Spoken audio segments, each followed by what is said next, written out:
Selamat pagi anak didik kami sekalian.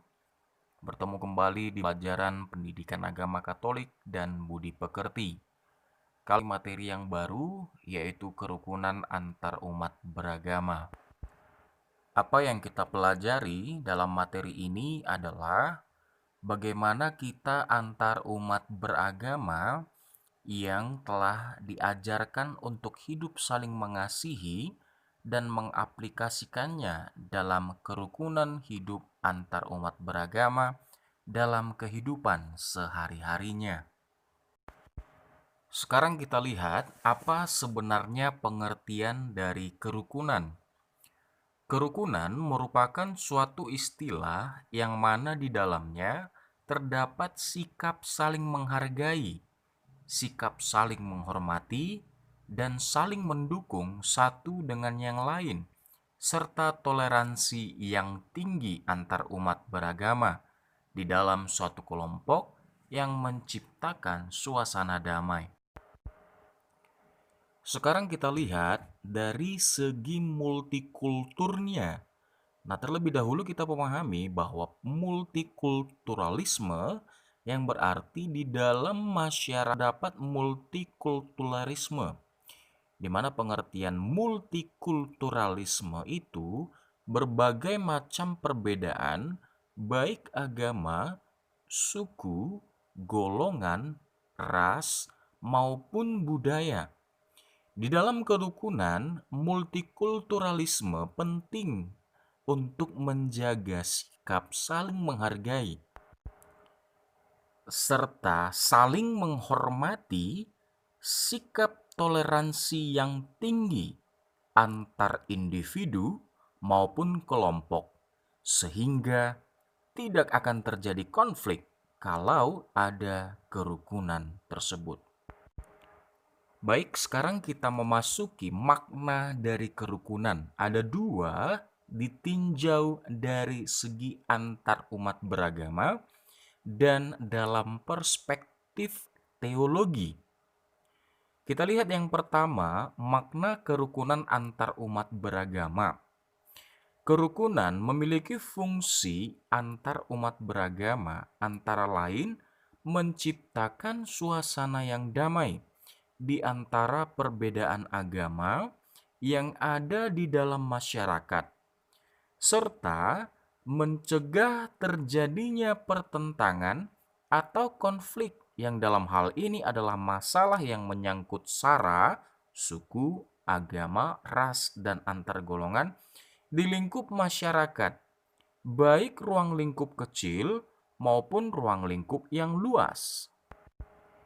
Jika ditinjau dari kerukunan dalam perspektif teologi, dalam perspektif yang lebih luas, kerukunan juga dibicarakan dalam kitab Mazmur 133 ayat 1 yang berisi nyanyian ziarah Daud, sungguh alangkah baik dan indahnya apabila saudara-saudara diam bersama dengan rukun. Hal itu menandakan bahwa kita sebagai umat Kristen harus bisa menciptakan dan menjaga suasana kerukunan antar umat beragama. Hal inilah yang menjadi tugas dan panggilan seorang Kristiani agar menciptakan dan menjaga suasana kerukunan tersebut. Sekarang kita memasuki slide yang baru, yaitu sikap kerukunan antar umat beragama. Ada 3 sikap kerukunan antar umat beragama, yaitu yang pertama eksklusivisme, yang kedua inklusivisme, yang ketiga pluralisme. Ketiga sikap kerukunan di atas saling berkaitan sehingga dapat membentuk kerukunan atau menciptakan pertentangan. Kita lihat satu persatu apa sebenarnya definisi dari eksklusivisme, inklusivisme, dan pluralisme. Yang pertama, eksklusivisme merupakan suatu sikap keturunan yang menganggap bahwa ajaran dan nilai agamanya yang paling benar dibandingkan agama lain, sehingga menimbulkan sikap fanatik, munafik, dan rasisme terhadap agama lain. Kita lihat inklusivisme merupakan suatu sikap kerukunan yang mengakui agama lain, tapi tetap menganggap bahwa nilai-nilai dari agama yang dianutnya yang paling benar dan tepat dibandingkan dengan agama lain. Sebab pada dasarnya dia berprinsip bahwa ajaran agama yang dianutnya sudah terlalu penting bagi hidupnya, sehingga menganggap bahwa nilai agamanya yang paling benar dan baik. Yang ketiga, pluralisme merupakan sikap kerukunan yang mengakui agama-agama lain itu baik dan menganggap bahwa setiap agama itu memberikan ajaran yang baik dan menuju keselamatan bagi penganutnya sendiri. Itulah definisi dari eksklusivisme, inklusivisme, dan ketiga hal ini memiliki pandangan yang berbeda, tetap memiliki arah yang sama. Nah, bisa kita nilai apa yang dimaksud dari eksklusivisme, inklusivisme, dan pluralisme ini apakah baik adanya atau masih perlu lagi untuk ditinjau lebih dalam lagi. Apa yang menjadi sisi baiknya dan sisi tidak baiknya. Sekarang kita lihat berbagai pertimbangan sikap pluralisme di masyarakat. Sikap pluralisme di masyarakat Indonesia sangat sulit ditemukan. Tadi kita sudah mengetahui bersama apa itu sikap pluralisme. Nah, mengapa sulit ditemukan? Karena masyarakat Indonesia hampir keseluruhan itu memiliki sikap inklusivisme dan eksklusivisme. Akibat dari sikap fanatisme yang tinggi bahwa agama yang dianutnya agama yang paling benar dan agama yang menunjukkan jalan keselamatan bagi penganutnya. Agama menjadi media politikus untuk mendapatkan dukungan sehingga agama menjadi tempat yang politisir. Hal ini tidaklah baik adanya. Mengapa saya katakan hal ini tidak baik adanya? Bahwasanya agama itu tidak menjadi suatu perdebatan. Agama itu bukan menjadi ajang bisnis. Agama itu bukan sebagai media politikus. Namun agama tetap menjadi agama.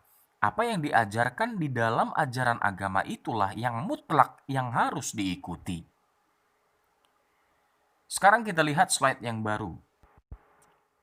Apa kira-kira fungsi dari kerukunan antar umat beragama? Kita simak baik-baik.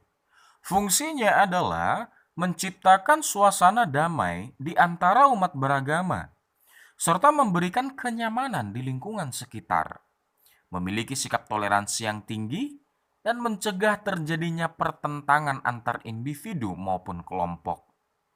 Nah, artinya adalah jika di lingkungan kita masih jauh dari kata damai, masih merasa tidak nyaman, atau tidak ada toleransi, bahkan sering terjadi pertentangan, hal ini tidaklah dikatakan kerukunan.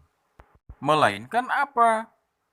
Inilah yang disebut dengan pertentangan, pertikaian, ketidaknyamanan, intoleransi. Jika sudah dikatakan intoleransi, artinya adalah kita tidak menemukan kedamaian, kita tidak menemukan kenyamanan, dan selalu dihantui dengan pertentangan. Maka fokus dari kita adalah kerukunan, identik dengan toleransi, dan identik dengan kenyamanan serta kedamaian. Seperti yang dikatakan Roma 15 ayat 5 yang berisi, semoga Allah yang adalah sumber ketekunan dan penghiburan mengkaruniakan kerukunan kepada kamu sesuai dengan kehendak Yesus Kristus. Sekali lagi, kerukunan seperti yang terdapat dalam kitab Roma 15 ayat 5, semoga Allah yang adalah sumber ketekunan dan penghiburan mengkaruniakan kerukunan kepada kamu sesuai dengan kehendak Yesus Kristus. Inilah yang menjadi sumber Alkitab, sumber atau dasar biblis mengenai kerukunan dalam kehidupan umat Kristiani. Sekarang sebagai tugasmu adalah carilah sebuah kasus toleransi, baik dari media koran, elektronik, dan lain sebagainya. Dan satu, kasus intoleransi, bebas dari sumber apapun.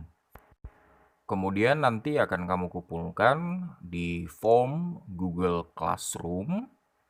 Kamu boleh tulis, kamu boleh ketik, boleh juga di copy paste, asalkan itu merupakan suatu fakta, bukan karangan bebas.